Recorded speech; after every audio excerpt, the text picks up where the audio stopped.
Hi friends, இன்றைக்கி வந்துட்டு மசால் வடை எப்படி செய்யுதுன்னு பார்க்கலாம். அதுக்கு ஃபஸ்ட்டு வந்துட்டு என்னென்ன எடுத்து வச்சுக்கிறதுன்னு சொல்லிட்டு பார்க்கலாம். 1 ஸ்பூன் சோம்பு, 5 பல் பூண்டு, ஒரு பச்சை மிளகாய், 2 துண்டு இஞ்சி, 2 பட்டை, தேவையான அளவு உப்பு, கடலைப்பருப்பை வந்துட்டு 4 மணி நேரத்துக்கு முன்னாடியே ஊற வச்சு அலசி ஃபில்ட்ரு பண்ணி எடுத்து வச்சுருக்கேன். அப்புறம் கடைசியாக வந்து போட்டு பிரட்டுறதுக்கு வெங்காயம், பெரிய வெங்காயம் 1 வெங்காயம் கட் பண்ணி எடுத்து வச்சுருக்கேன், கருவேப்பிலை, கொத்தமல்லி. அப்புறம் வடை எடுக்கிறதுக்கு தேவையான அளவு எண்ணெய். இதே அதுக்கு தேவையான பொருள் 5 நிமிஷத்தில் செஞ்சிடலாம். ரொம்ப சிம்பிள். சோம்பு, பட்டை, பூண்டு, பச்சை மிளகாய், இஞ்சி 1 துண்டு. இதை வந்து மிக்சியில் வரலாக போட்டு ஃபஸ்ட்டு அடிச்சுக்கணும். குறைன்ட்டு தண்ணி வந்து சேர்க்கக்கூடாது. இப்போ பாருங்க, வரலாக தான் இருக்கும். அப்போ தான் மென்று சாப்பிட்றப்ப நல்லா கிறிஸ்பியாக நல்லாயிருக்கும். வரலாக எடுத்து வச்சுருக்கோம். அதிலே வந்து கடலைப்பருப்பை போட்டுடணும்.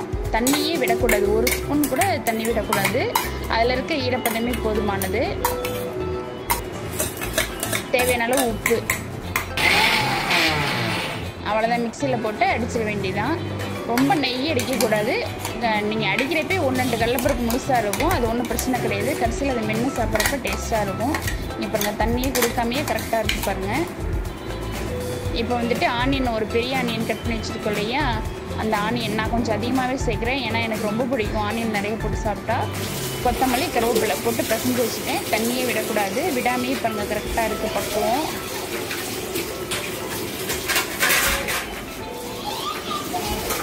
ட்ரை பண்ணி பாருங்கள், நல்லாயிருக்கும், டேஸ்ட்டாக இருக்கும்.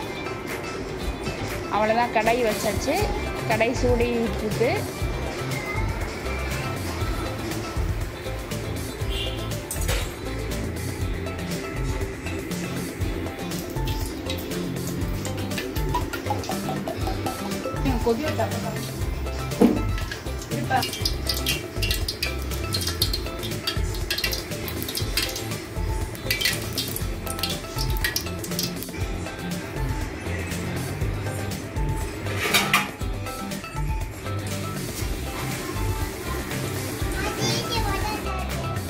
எண்ணெய் வச்சுட்டு எண்ணெய் வந்து நல்லா காஞ்சிட்ருக்கு.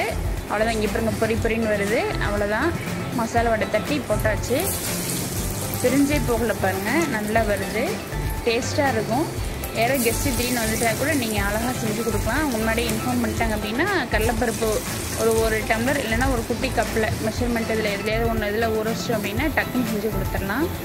நல்லா மொறுமுறை. நீங்கள் பாருங்கள், செம்மையாக இருக்கும். பார்க்கவே ஆசையாக இருக்கும். செஞ்சு பாருங்கள். கருவேப்பிலையை வந்துட்டு எண்ணெயில் அப்படியே போட்டுறக்கூடாது. இந்த மாதிரி அதே கண்டியில் வந்துட்டு இப்படி உள்ளேயே வச்சு லைட்டாக எண்ணெயில் மட்டும் காமிக்கணும். ஈரத்தோடு போட்டுறக்கூடாது.